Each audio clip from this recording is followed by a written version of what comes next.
Okay, fellas, I'm back. In the last show, I was talking about don't back down to punks. You guys, a lot of you guys, you haven't really been out in the real world out there, let alone nightclubs. And I used to bounce in those environments. So let me explain to you what's going on. You got someone that's trying to punk you out, they're going to keep going until you stop them, period.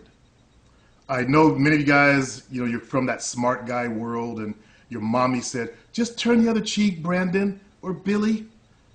You don't turn the other cheek out in the real world. You either deal with it then, or they're going to come back and get you. That motherfucker will keep on until somebody gets hurt. So the time to stop that motherfucker is right in the beginning, the first time they start some shit. And that's the way it goes. When you have someone that's punking you out, trying to boost their own ego up, they're usually a coward, okay? And they're usually predators. Predators can smell weak men. So if they're picking on you, know that you're a weak man and they smelled you out. You can pretend to be all false bravado all you want to and do that stupid ass alpha male, the other guy bullshit that one ignorant motherfucker came up with, but it just gets your ass punked out again, okay? The time to deal with shit is right then and there. Don't let it pass. Then you feel bad about it. That's the worst thing you can do to your self-confidence and your ego, is to know when you should have stood up like a man and at least got in the motherfucker's face. That thing that guys do when they get in their face. What? That silly shit. At least you could have did that. So what happens is a lot of guys, they get punked out. Then they get mad and they blast out a fucking post on a forum somewhere. And they're all pissed off. Should I have did this? Should I have did that? The time you should have did something has already passed. You already showed your colors. Now it's time to grow some balls and be a man. Okay? Now you got to recognize that women can smell the weakness on you. If you got punked out in front of other women, they're not going to trust you to be able to protect them in the future. Because predators, as I said, they can smell the weak people and groups. That's why they're picking on you. And many of you guys have probably had that your entire lives. Some of you guys have been put in the trash can. Like one of Jovina's oldest son, he trash canned the guy. Smart guy.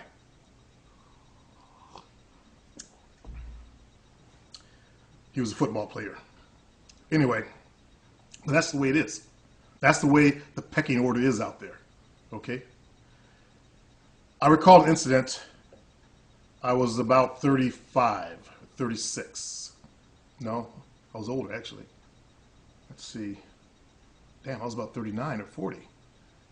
Well, anyway, I met a girl at Harlow's. Those of you guys that live in Sacramento, you know where that is. We went home together, of course, and we actually went to my place, in fact. We got up the next morning. She took me to breakfast at this place called the Cornerstone. Get on your little Google Maps, nerd out, and Google it. It's on 24th and J Street. The place was crowded. There was a queue of people. I was in a queue of people. It was a small place. Tables were almost right next to each other. I'm wearing my long jean coat, and we're in a queue. And I guess my coat was over this one guy's table.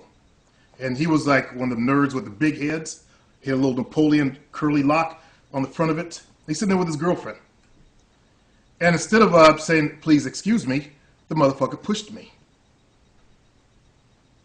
No, he pushed me. But I didn't do anything. I turned around and I just looked at him. I was with a new date. But I wouldn't let it slide. I set my date down, and then I went back over there. And I told him, you better be careful who the fuck you push. And the motherfucker started whining like a little nerd, squealing like a pig. Get away from me, I'm gonna call your parole officer. That was the only funny thing he said. Like every black man's got a parole officer. I've never been to jail. He didn't know I owned my own business, but I always saw some big black dude. So I read it out and told him to stand up like a man. I called him a bitch, a faggot. I got all up in his face, standing over him yelling, and all he could do was this. Okay? So this motherfucker got embarrassed in front of his girl, in front of the entire place. The entire place. That's how loud I was yelling at this motherfucker, calling his ass out. Stand up and be a man. Stand up and be a man. That's what I want him to do. Stand up. You're gonna push me, then be able to follow through. Follow through. Stand up and be a fucking man. And of course he didn't. So he lost his respect in front of his girl. And she would never trust him again to be able to defend her. Because he was one of those, I guess he tried to show off in front of her or something like, I don't know. Maybe some racial issues or something, I don't know. Kind of late in the 2000s or 1990s to be doing some shit like that, but he got what he fucking deserved. So the time to handle your shit is then, not later. I should have actually, I would have, if I wasn't on, I'm trying to, got a new girl I'm trying to, put on my team. But I couldn't let it slide. It's a man thing. Some of you guys, you can let shit slide. I can't let shit slide. And that's how you can tell what type of man you are. And by the way, women like my type. Because I earned my girl's respect. Because I told her what happened, what he did, and I walked back over there to confront the motherfucker. And I was trying to do the gentleman thing, confront instead of turn around and hit the motherfucker. So I tried it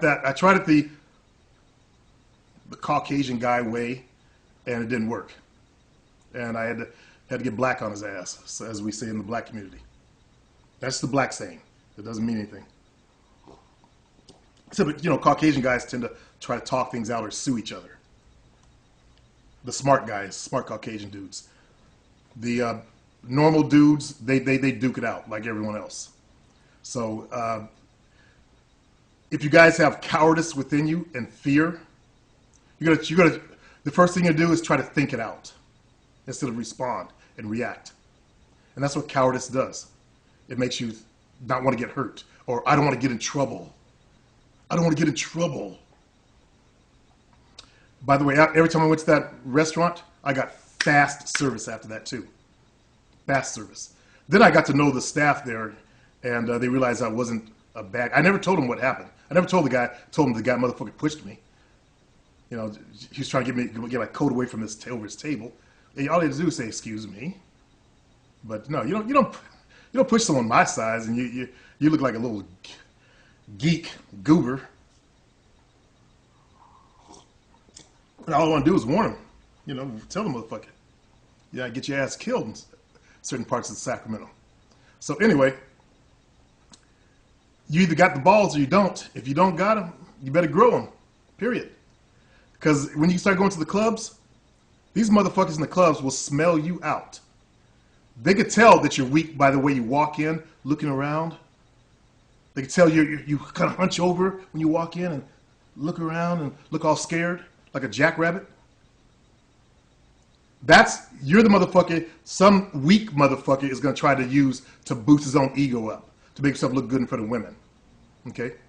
And that's what they do. Weak motherfuckers. Now, if you roar like a lion, they'll back down.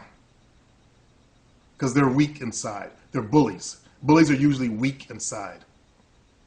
Show them that you'll fight, that you ain't afraid to fight, they'll back down. Because they're afraid of getting hurt also. That's my answer to bullies. Okay, fellas?